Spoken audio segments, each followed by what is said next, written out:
तो थोड़ी देर पहले हमने इन दोनों के बारे में बात किया था। चलिए, और जब हम अपनी मार्केट की बुक्स लेकर आते हैं ना, जब हमारा पूरा फोकस होता है आंसर पे, हम उसको तोड़ नहीं पाते हैं। जरा ध्यान से देखो, which of the following star is nearest to the earth. अब हमने थोड़ी देर पहले एक पहले क्वेश्चन में एक वर्ड स्टार के बारे में हमने समझा था, यस या नो, कि अगर हम स्टार को वहीं पे समझ लें कहां जन्म हो रहा है, क्या है नियर अबाउट, तो ये वर्ड क्या है, व्हाट। क्वेश्चन का नेचर क्या है, आप देखिए क्या कर रहे हैं।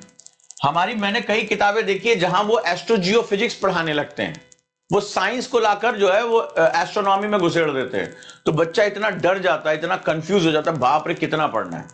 जबकि ज्योग्राफी का पहला नेचर ही है कि ऑब्जर्वेशन, तो मुझे ऑब्जर्वेशन केवल करना है, यानी मुझे देखना है, दूरबीन से देखना है। ज्योग्राफी का बेसिक था कि गैलीलियो से लेकर सबने दूरबीनों से देखा, हमारे जो महान गणितज्ञ थे वो ऑब्जर्व करते थे।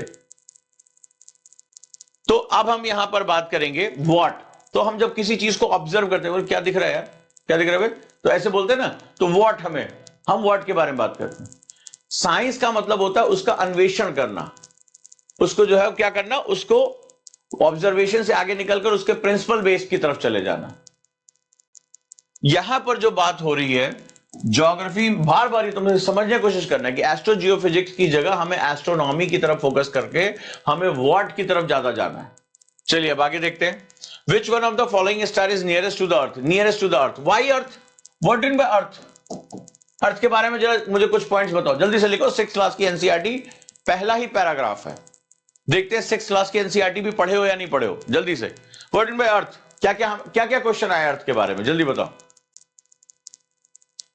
जल्दी बताओ फटाफट, जो जानकारी है जल्दी बोलो।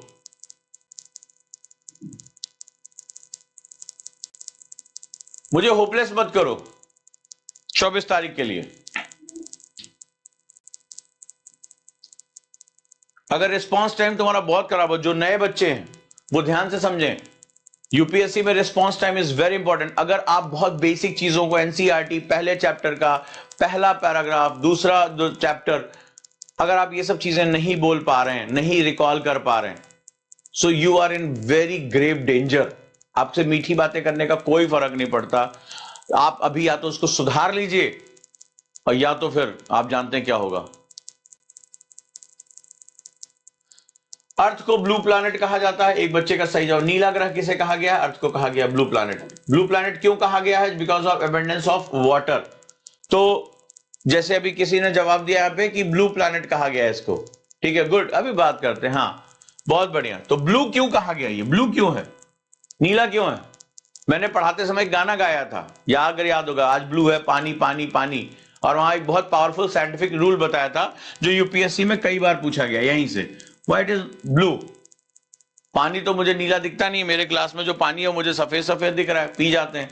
तो मैंने याद होगा गाना भी गाया, मुझे याद है अच्छी तरह से, यही मैंने कहा था, जो एक गाना बड़ा फेमस है, आज ब्लू है पानी पानी, कहां गया वो। फिर सूर्य से इसकी स्थिति क्या है, तुरंत बताओ। 3rd position. आकार क्या है, जियोइड। मुझे ये जियोइड होता है, ये गुलाब जो है ये गुलाब के रूप में होता है, ऊपर से हल्का सा चपटा हुआ है, दैट इज कॉल्ड जियोइड। अगर किसी को भी याद होगा, ये सारे क्वेश्चन यूपीएससी में पूछे गए। बिल्कुल सही है सुप्रिया, रामन इफेक्ट, इसको रामन प्रभाव कहा जाता है। प्रोफेसर सीवी रमन, जिन्होंने स्कैटरिंग ऑफ लाइट यानी प्रकाश का प्रकीर्णन सिद्धांत, और यहां पर इसको रामन प्रभाव कहा जाता है, और इनको जो नोबेल प्राइज मिला था, और इसी वजह से 28 फरवरी को जो है वो क्या होता है, राष्ट्रीय साइंस दिवस होता है। यूपीपीसीएस में पूछा गया है इन्हीं के ही इस उपलब्धि के लिए। तो पानी ज्यादा इसलिए ब्लू नहीं है, ब्लू रामन प्रभाव की वजह से, रामन प्रभाव बोलते हैं इसको, स्कैटरिंग ऑफ लाइट, प्रकाश का प्रकीर्णन होता है, और इसी वजह से ये नीला प्लैनेट कहलाता है, just abundance of water, right. Earth की शेप जियोइड है, इसकी जो प्लेस है वो 3rd है, मैंने आपको पढ़ाया भी था एनसीईआरटी में। माई वेरी एजुकेटेड मदर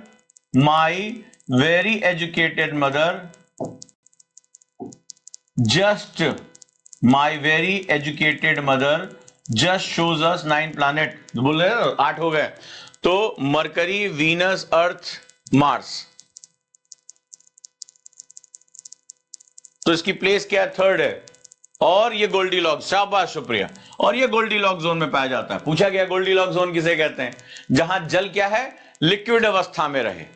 जहां जल लिक्विड अवस्था में रहे वहां जीवन की संभावना होती है, क्योंकि जीवन के लिए पानी का तरल रूप में बने रहना यानी लिक्विड फॉर्म में बने रहना बहुत इंपॉर्टेंट है, and that's called Goldilocks zone. आगे चलकर गोल्डीलॉक्स जोन आएगा एकदम। शाबाश बेटे, यहां मजा आ रहा है। इस तरह से पढ़ते हैं। अगर हमने इस तरीके से चीजों को बिल्कुल खत्म कर दिया उसको, यूपीएससी का क्वेश्चन कहीं जा ही नहीं सकता। तुम खुद कहोगे ये वर्ड ये लिख रहे हो कि नहीं लिख रहे हो? जो लोग सुन रहे हैं उनके लिए किसी काम की नहीं है क्लास। वो सुने, सुनकर चलें, कोई दिक्कत नहीं है। मुझे मैसेज कर देना 24 तारीख को, सर नहीं हो रहा है मेंस, नहीं लिख रहे हैं, खत्म करो। लेकिन जिनको लिखना है वो भी आगे क्या देखेंगे, सारे के सारे क्वेश्चन यूपीएससी। आपको भी आश्चर्य होगा कि ये सब हम यहां बेस पढ़ रहे हैं और सारे के सारे क्वेश्चन हमसे होते जा रहे हैं। यानी यूपीएससी हमसे पहले बता देता है कि मैं इसी डायमेंशन में तुमसे आगे क्वेश्चन पूछूंगा। तुम नहीं देख पा रहे हो, हम नहीं देख पा रहे, हमारी गलती है, हमारी गलती है। पोलैरिस क्वेश्चन है बाबू, ध्रुव तारा। अभी आगे देखना, और मैं तुम्हें बता रहा हूं 2013 के जाके प्रीलिम्स का क्वेश्चन उठा के देखो, 2011 का क्वेश्चन उठा के देखो। पोलैरिस स्टार हमेशा उत्तर की तरफ होता है। वो क्वेश्चन पूछा गया ना, आप रेगिस्तान में चल रहे हैं, मैंने कई बार क्लास में कराया है। आप रेगिस्तान में चल रहे हैं, आपके पास कोई दिशा नहीं, आपको इतनी दूर इस दिशा में जाना है, केवल ध्रुव तारा आपके जो है बाईं साइड में है, तो आप किस डायरेक्शन में चलेंगे? क्वेश्चन है यूपीएससी का। अल्फा सेंचुरी क्वेश्चन है, अल्फा सेंचुरी। फिर क्वेश्चन आएगा, सूर्य पे पूछ रहा है कि सबसे नियरेस्ट में सूर्य है या साइरस है। ठीक है, तो ये साइरस भी क्वेश्चन आया हुआ है, साइरस भी पूछा गया, अल्फा सेंचुरी भी पूछा गया। अगर हम इस तरीके से पढ़ते हैं तो चीजें हमारे लिए बहुत इंपॉर्टेंट। निकाल लो ना, अल्फा सेंचुरी को निकालो, अभी आएगा क्वेश्चन फिर से। ये जो इसका ऑप्शन है अभी तुम्हें क्वेश्चन दिखाई पड़ेगा। साइरस ये अभी इसका ये ऑप्शन में दिखाई, अभी क्वेश्चन दिखाई पड़ेगा तुम्हें अभी कुछ देर बाद। जो लोग पहली बार यहां आए होंगे, कितने लोग पहली बार मेरे साथ पीवाईक्यू कर रहे हैं, जिन्होंने हिस्ट्री नहीं की थी, जो है बाकी नहीं किया था, पहली बार वो पीवाईक्यू कर रहे हैं। जिनको पीवाईक्यू इस तरह से पढ़ने की आदत है, एक किताब दी आती है उसमें आंसर देख देख के उसको पीवाईक्यू वो कहते हैं। आंसर में शो ही नहीं कर रहा हूं, मुझे बताना ही नहीं तुम्हें सही आंसर, मुझे तुम्हें पूरा फोकस क्वेश्चन पे रखना है कि देखना प्रिडिक्टेबल कितना है प्रीलिम्स। बस दिक्कत क्या होती है कि इतनी इंफॉर्मेशन एक जगह आती ही नहीं है। हम इतनी इंफॉर्मेशन के लिए इधर किताब ढूंढेंगे, उधर किताब ढूंढेंगे, वो नोट्स ढूंढेंगे, वहां ढूंढेंगे। अगर हम बस इतनी बार इसको इस तरह से कर लें तो ये इतना इंपॉर्टेंट बन जाएगा। आपको खुद अभी देखना, सिर्फ 10 क्वेश्चन तक पहुंचते पहुंचते तुम्हें लगेगा सर सारी इंफॉर्मेशन रिपीट हो रही है। ईयर देखना, यहां पर पहले क्वेश्चन पूछा गया था, 3-4 साल बाद यूपीएससी ने फिर क्वेश्चन पूछ लिया, तुम्हें भी रियलाइज हो जाएगा। बस इसका जो ऑप्शन था अगले का क्वेश्चन बन गया। इस तरीके से अगर आपने पढ़ना शुरू किया, अभी अर्थ के बारे में जितनी जानकारी बताई लिख लिया, अभी आगे देखना क्वेश्चन आएगा। आगे फिर तुम्हें ये क्वेश्चन दिखाई पड़ेगा, तुम्हें खुद अंदाजा हो जाएगा ये क्वेश्चन पूछा जाएगा। तो ये जो बुक्स आप लोगों को मिल रही हैं मेंटरशिप में और ये 100 डेज में, ये इसीलिए इतनी पावरफुल, मैंने बता दिया ना, ये तुम्हारे दिमाग में है तो गारंटी है, ये तुम्हारे दिमाग में है तो ये गारंटी है। ये बुक्स जो हैं इनको बनाया ही इसी तरह से। ये जो सारे ऑप्शन, चूंकि कोई भी बुक ऐसी नहीं है जो इन ऑप्शन को डेलिबरेटली और बहुत डेप्थ में जाकर, मैंने 1-2 किताबें देखी वहां पर वो पॉइंट वाइज पढ़ा देते हैं, 1-2 पॉइंट बता दिया। हमने यहां पर बहुत डेलिबरेटली उसको बताया है। साथ ही साथ इसमें एक दूसरा पॉइंट भी रखा है कि भाई इसमें क्या गलत हो सकता है, क्या नहीं है, उसको भी हमने is it true, is it correct के नाम से, कि ताकि आपके दिमाग में हिट करे भाई गलत वाला भी हमें पढ़ना है, ताकि एग्जाम में हमसे निगेटिव मार्किंग ना हो। ये सारा का सारा उसमें कवर है। पीवाईक्यू अगर आपने कर लिया तो मैं आपसे बता रहा हूं, प्रीलिम्स का जो डर है, जो कि सबसे ज्यादा खतरनाक स्टेज है, खतरनाक इसलिए 98.6% फेलियर रेशियो है।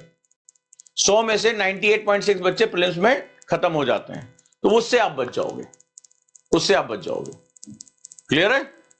तो चलो इसी तरह से हम आगे एनालिसिस करेंगे। सिलेबस को दिमाग में रखना है, पीवाईक्यू दिमाग में रखना है, बहुत चीजें आसान हो जाएंगी, बहुत चीजें आसान हो जाएंगी। कैसे लगी क्लास बताना। कुछ एक ओवरव्यू मिल रहा है कि हाँ, इससे अगर हमने इस तरह से पॉइंट बना, ये पीवाईक्यू की डायरी आपकी तैयार है ना, तो आप देखिएगा सिर्फ, और अब तो ये मैंने कर दिया कि सारी इंफॉर्मेशन मैंने एक ही जगह ले आ दी। जो नेगेटिव मार्किंग है उसको भी डाल दिया कि दिमाग जो है, एक पहले आपने देखा होगा नोट्स की खास बात है, पहले फॉरवर्ड चलता है फिर नेगेटिव चलता है, ताकि आप उसके दोनों डायमेंशन कवर कर लें। सो अगर बस अब आपको रिवीजन करना है, बार बार सोते समय आधे घंटे बाद से शुरू करेंगे। जो आप ये ओवर थिंकिंग के लिए खुद को इतना टाइम दे रहे हैं, नेगेटिव थिंकिंग के लिए टाइम दे रहे हैं, उसको बंद करिए। बार बार उन इंफॉर्मेशन को दोहराइए और एक चीज मेरी याद रखिए, I need to improve my response time. लिख लीजिए इसको, मुझे अपना रिस्पॉन्स टाइम बढ़ाना है। अपने बोर्ड के आगे लिख लीजिए, मुझे अपना रिस्पॉन्स टाइम बढ़ाना है। रिस्पॉन्स टाइम मतलब कि जैसे ही, मतलब फटाक से रिस्पॉन्स टाइम बेस्ट करना है, लिखो उसमें मुझे अपना रिस्पॉन्स टाइम बेस्ट करना है, इसकी स्ट्रेंथ बढ़ानी है मुझे। तो आप रिस्पॉन्स टाइम जो अपग्रेड करना शुरू करिए कि जैसे मेरे टीचर मुझसे क्वेश्चन पूछे मुझे तुरंत रिप्लाई करना है, जैसे कोई ऑब्जेक्ट है मुझे रिप्लाई, जो मैंने पढ़ लिया वो मेरा होना चाहिए, उसमें डाउट नहीं है। क्लियर है? तो चलो इस तरीके से चलना शुरू करोगे तो काफी अच्छे से जाओगे।